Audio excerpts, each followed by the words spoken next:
আপনাদের ঘোরাবো রথের মেলা, যেটা কিনা আমাদের সকলের খুব প্রিয়।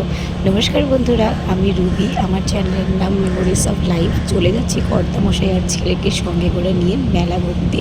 রথের মেলা, যেটা বছরে একবারই বসে। আমাদের চেতলা ব্রিজের নিচেই মেলায় ঢুকে পড়েছি।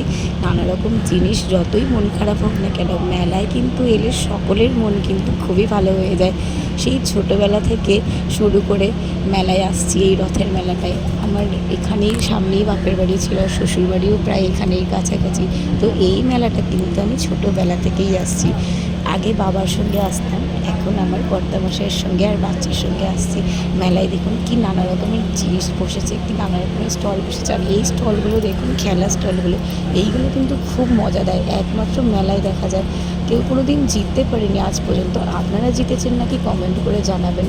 যাই হোক, এটা হচ্ছে আমাদের মহিলা যারা নিত্য প্রয়োজনের জিনিস ব্যবহার করেন ঘরে, তাদের জায়গা। আর এটা হচ্ছে মেলার ছোট ছোট দোকান। আর এই দেখুন, চিন্টুকে নিয়ে যাচ্ছে আমার কর্তামশাই। আমাকেও কিন্তু আমার বাবা এরকম নিয়ে যেত মেলা দেখাতে। আর যখন খুব ভিড় থাকতো তখন কিন্তু আমার বাবা আমাকে কাঁধে তুলে নিত। আর এই চুড়িগুলো কেনার কিন্তু আমার খুব ইচ্ছা ছিল, 10 টাকা করে পিস ছিল, তাই কিনে নিলাম। এবার পালা খাওয়া দাওয়ার। তো আমার কর্তামশাই যেখানেই খাওয়া দেখে সেখানেও ছুটে চলে যায়। একটু খেতে খুব ভালোবাসে ভালো মন্দ জিনিস। তো এখানে মেলায় 20 টাকা করে চপ বিক্রি হচ্ছিল, ফিশ ফিঙ্গার, ডিমের চপ, তার সাথে মোমো খেয়ে নিয়েছিল। চপগুলো কিন্তু বেশ টেস্টি ছিল। তো এবার আমরা চলে যাব আইসক্রিম খেতে, যেহেতু আমি ননভেজ খাই না, তাই আমার জন্য আইসক্রিম। আর যেটা লাস্ট, মেলায় আসলে এটা নিতেই হবে, সেটা হচ্ছে জিলিপি।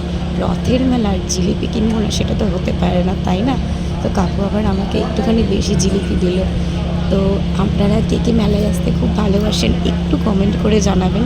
আমার গলার অবস্থা খুবই খারাপ, তাও আপনাদের জন্য ভিডিওটা করলাম। এই মালপোয়াগুলো আমার কিন্তু খুব ভালো লাগে খেতে। টাটা বন্ধুরা, কেমন লাগলো একটু